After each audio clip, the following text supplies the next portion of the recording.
Hello नमस्कार मंडळी, कसे आहात तुम्ही सगळे? आय होप तुम्ही सगळे खूप छान असाल। आणि माझी ट्रेन आलेली आहे, तुम्हाला दिसते। मी डायरेक्ट ब्लॉग प्लॅटफॉर्मला पोहोचल्यानंतर स्टार्ट केला आहे। बर्थडे सेलिब्रेशन झालं, छोटीशी पिकनिक झाली आणि आता परत बॅक टू रुटीन आलेली आहे। मी आज निघालेली आहे ऑफिसला। मंडे मॉर्निंग आहे आणि सॉरी आज मंडे नाही आहे, ट्यूसडेला मी ब्लॉग चालू करते कारण मंडेला खूप जास्त धावपळ होती, त्यामुळे मी काही ब्लॉग शूट केला नाही। आणि पाऊस खूप जास्त आहे, हे तुम्हाला कळलंच असेल किती जास्त पाणी होतं ट्रेनमध्ये सुद्धा सगळीकडे। आणि मग मी फायनली ट्रेन पकडली, रोजचीच माझी, जी थोडी लेट होती आज। म्हणजे पाऊस पडल्यानंतर थोड्याफार ट्रेन लेट असतातच, ते नॉर्मल आहे। आणि मग निघाले मी ऑफिसला। तर मग सुट्टी संपल्यानंतर जेव्हा आपण ऑफिसला जातो तेव्हा खूप जास्त कंटाळा आलेला असतो। तो कंटाळा माझा मंडेलाच निघून गेलेला आहे, कारण मंडेला थोडं जास्त काम असतं, कारण सॅटर्डे संडे ऑफ असतो ना, म्हणून। बट हमारे उतरने के बाद ही ज्यादा बारिश आई है। कैसी लग रही है? भीग भीग के ऑफिस जाना।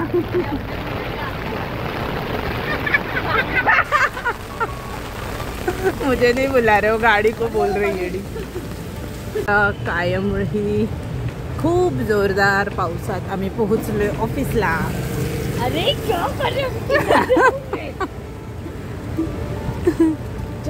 हो? वातावरण एवढं छान आहे की कुठेतरी फिरायला जावं असं वाटतंय, पण आम्ही आलोय ऑफिसला। तब ओपन करून अजिबात नाही, काम करायचंय ऑफिसमध्ये। सो चलो ऑफिस जाते।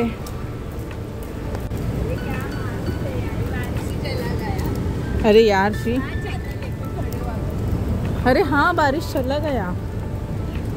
आणि तुम्ही सगळ्यांनी नोटीस केलत का, मी एक्झॅक्ट प्लॅटफॉर्मला तिकडून उतरली आणि मग ऑफिसच्या खाली पोहोचेपर्यंत खूप जास्त पाऊस होता आणि ऑफिसच्या खाली पोहोचले आणि पाऊसच गेला।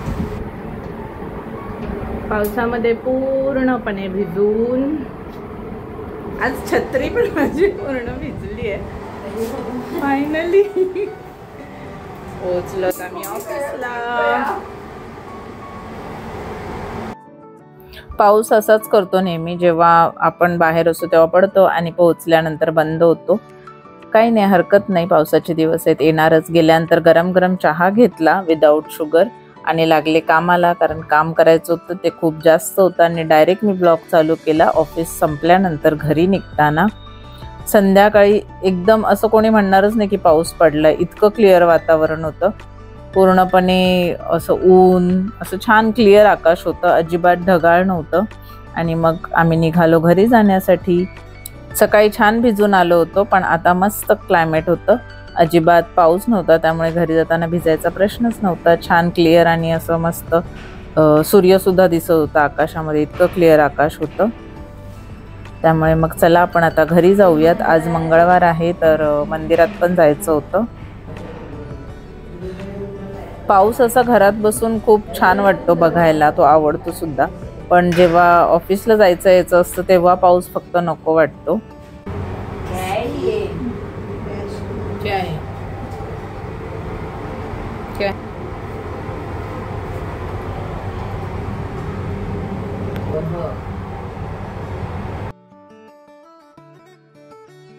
सकाळी ऑफिसला पोहोचलो तेव्हा होता खूप सारा पाऊस आणि आता तुम्ही बघू शकताय अजिबात पाऊस नाहीये। त्यामुळे पाऊस फक्त सकाळीच येऊन निघून गेला आम्हाला भिजून। सो चला आपण घरी जाऊयात, स्टे ट्यून। त्यानंतर आली आपली ट्रेन, ती ट्रेन पकडून मी निघाले घरी। घरी जाताना नेहमीप्रमाणे 4th सीट भेटली। 4th सीटला बसून आजचा जो व्लॉग आहे, म्हणजे जो उद्या सकाळी तुम्हाला येणार आहे, तो एडिट करत होती, कारण एडिटिंगला मला घरी जास्त टाईम नाही मिळत, सो मी ट्रेनमध्ये पण करते। आणि त्यानंतर पोहोचले बाप्पाच्या दर्शनाला मंदिरात, कारण मंगळवार आहे आज। मंगळवारी आपण बाप्पाचं छान दर्शन घ्यायचं आणि मग घरी जायचं असतं। त्यानंतर पोहोचले मी घरी पण देवाऱ्यामध्ये दिवा लावला, दिवाबत्ती केली। आणि जरी सीझन संपला असला तरीही आंब्यांवरचं प्रेम माझं काही संपलं नाही, माझं मन काही अजून भरलं नाही आंबे खाऊन। म्हणून मग मी घरी जाताना असे छान कलंबी आंबे घेऊन गेली होती। ते मस्त मी मोठा एक आंबा कट केला, छान शांत बसून तो खाल्ला, एन्जॉय केला आणि फटफट होणारा म्हणजे डाळ भात आणि मटकीची सुक्की भाजी असं जेवण बनवलं. ते काही मी ऑलरेडी तुमच्याबरोबर एकदा शेअर केलं म्हणून ते शूट नाही केलं. असा मस्त डिनर केला, त्यानंतर रीडिंग केलं आणि मस्त झोपी गेले. असा हा छोटासा पण धावता पळता दिवस तुमच्याबरोबर मी शेअर केला आहे. तुम्हाला सगळ्यांना व्लॉग आवडला असेल तर प्लीज लाईक, शेअर आणि सबस्क्राईब करायला विसरू नका. आपण सगळे पुन्हा एकदा भेटूयात नेक्स्ट व्लॉगमध्ये. तोपर्यंत काळजी घ्या. बाय.